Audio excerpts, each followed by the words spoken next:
Hi, and welcome to another episode of Lord Splodge Gaming. This week's episode, we're going to take a look at a miniatures game, which would be Star Wars X-Wing, the miniatures game by Fantasy Flight. In this episode, we're going to take a look at the core set. That's this box here. I also have some expansion packs, such as the Slave 1 for the Empire there.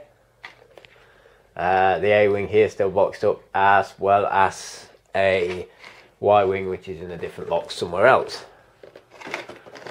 Right, so what we'll do now is I'll unbox the contents, set it up, have a quick talk about the rules and the game, and then we'll come back and see what I think of it. And, well, it's Star Wars, so I think, unless I'm mistaken, it might be a positive outcome, but let's see. Anyway, let's get on with the show.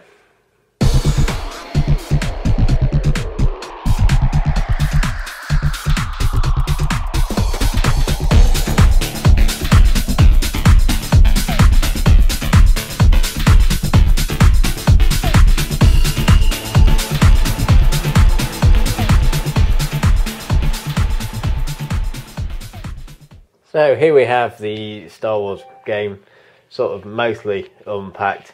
I've put the models on their stands, and attached little cards at the bottom, and put a couple of asteroids there.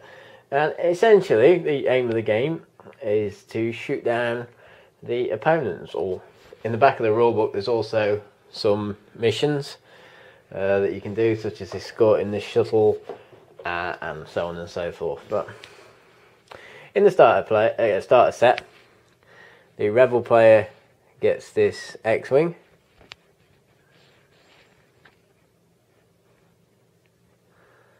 Now these, you'll note, if the camera will stay focused, they're incredibly detailed models. I mean, just look at the detail on that X-Wing. And again, the TIE fighters are equally as detailed. Just get the camera to focus. There we go. Look at that. And what you do in the game is, at the start of each turn, each player, for example this one's for the X-Wing there, has a movement dial, and they'll select a movement. So let's say the X-Wing is going to bank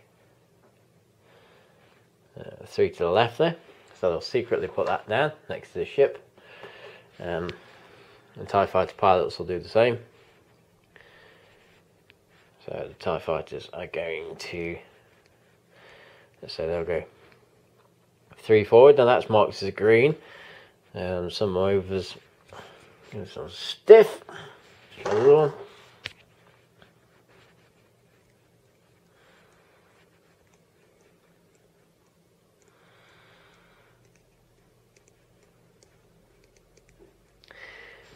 There we go, the about turn, the 3 about turn there is a red move. Red, green and white, I'll get to those in a bit.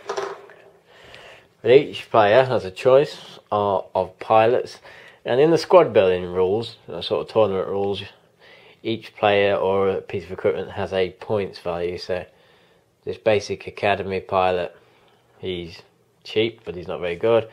And then you've got the Obsidian Squadron, and then you get named ones. So if he's got that dot next to it, it's unique. That just means it can only be one of them. These get progressively better skilled. And the same again for the Rebels. You've got rookie pilot Luke Skywalker there. And look, he's a 28 points. And his X-Wing and Biggs Darklighter. I mean, fans of the sort of Star Wars universe and the extended universe, because there are extended universe characters in here, not only in the core set but in the A-Wing set you get Tycho and a couple of others from the expanded universe. So when you've all selected your manoeuvres, you'll turn them over, and then in reverse pilot skill, so the lowest pilot skill, so let's say this academy pilot was 1, he'd go first. And if you've got multiple of the same, sort of, you want to know which TIE fighters are, it comes with a load of these ID tokens. There's 3 of each. And what you do is you put 2, rather skillfully, slot in, doing this in front of the camera. 1 goes there, you'd put the other one in the matching slot at the back, and the 3rd one you'd put on your appropriate card so you know and the other player knows which one's what. So in reverse pilot skill, the person who's going first goes first. So let's take this guy. We take this measurement, in this case he's moved 3 straight forward, and move him 3 forward. And same again, up until the most skilled pilot has moved.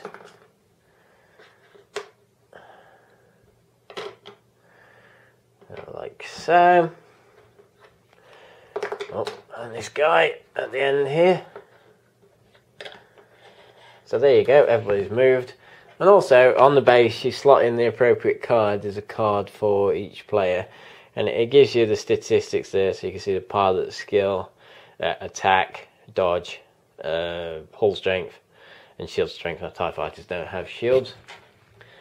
That matches to the appropriate card. The card also will list any special abilities here, if a guy hasn't. So if we look at Luke Skywalker, for example, he's got a special ability there, which he may change 1 eye on the dice result to an evade. So we'll get to that now. So when you've done moving, you can take an action, and the actions are listed on the cards. So in this case, Luke Skywalker can do a focus, which will let him re-roll in either attack or defense any eye. You can change it to a dodge or a hit. And a target lock, which lets him lock on an enemy target. There is a bag of lettered target tokens here. You'll put one of those matching the numbers on it. And then you can re-roll dice. And the TIE fighters, they have focus, barrel roll, which lets them move 1 to the left or right. So if, let's say, this guy's going to barrel roll, put it next to him, and off he moves. And evade, which lets him put a token next to him and automatically disregard one of the attacking player's results. So when you're attacking, you'll take the number of dice. So let's say this X-Wing is shooting this TIE fighter, measure the range, it's got to be in range. As we can see, we're well in range here. So we roll the dice, 1 extra red dice, because normally the TIE fighter guy here would have an attack of 2.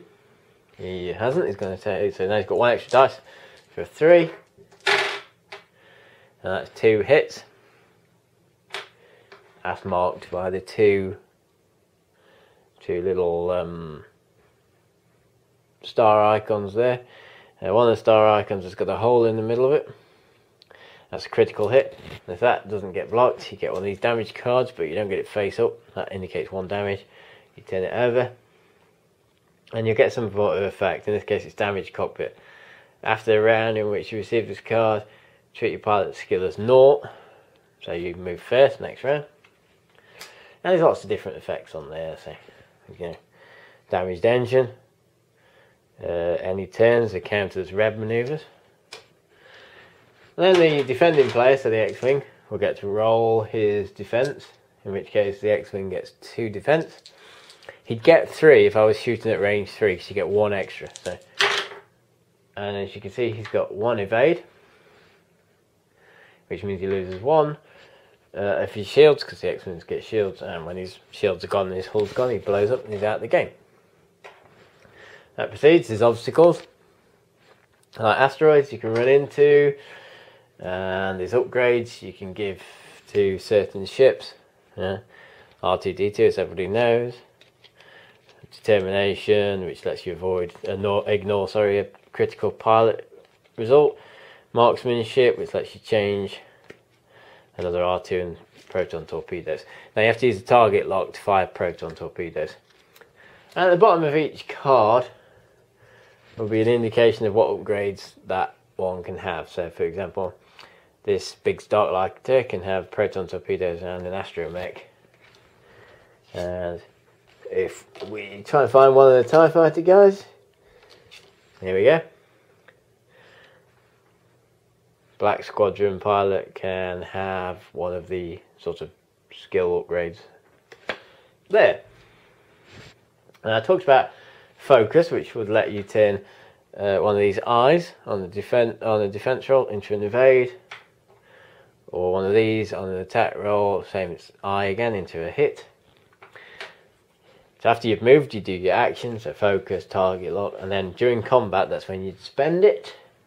They don't stay to the next round, and you can only do one named action a round. And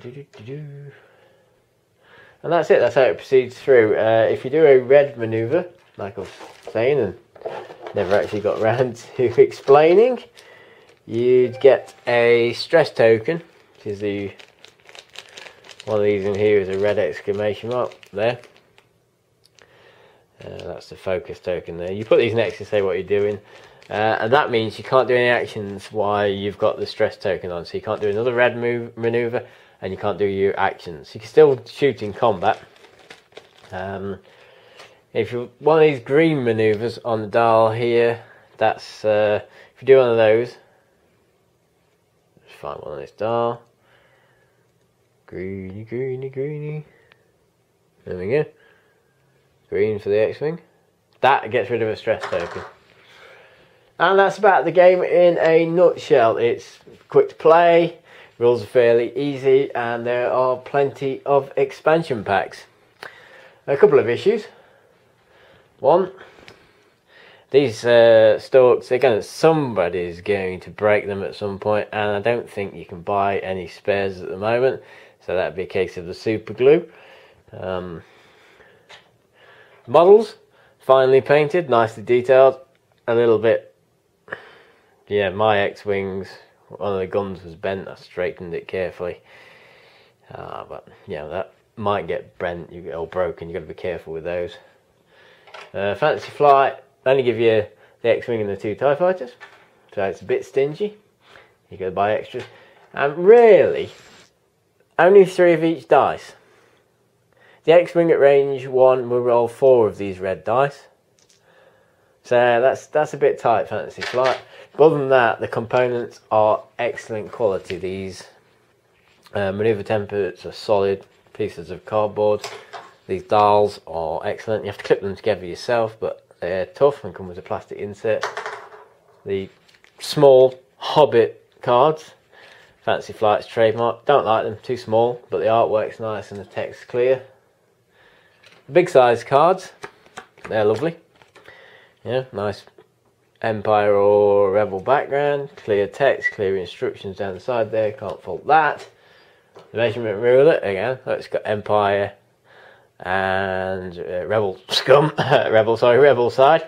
So that's a nice tip. Nice little feature there that Fantasy Flight have done. So yeah, that's it. That's Star Wars X-Wing miniatures game. Let's go see what I think of it and wrap this demonstration, review, whatever we call these things, up. So that was Star Wars, the miniatures game by Fantasy Flight, the core set.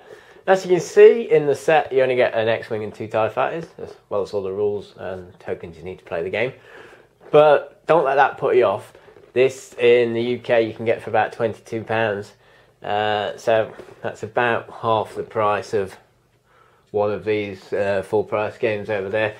So 2 of these would equal that, and you have quite enough models for a decent battle. I mean, the expansion packs here in the UK, they're quite hard to get hold of at the moment because of the rarity of waves 1 and 2.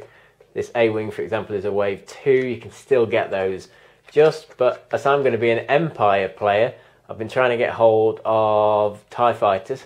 I can't get hold of any TIE Interceptors at all. I had to order a TIE Advance to get Vader off of eBay for only about £3 or £4 more than it would have cost at a shop like Board Game Guru or whatever your local gaming store is. So they're hard to get hold of. This core set, you can still get hold of this fairly well. It's on Amazon. It's in.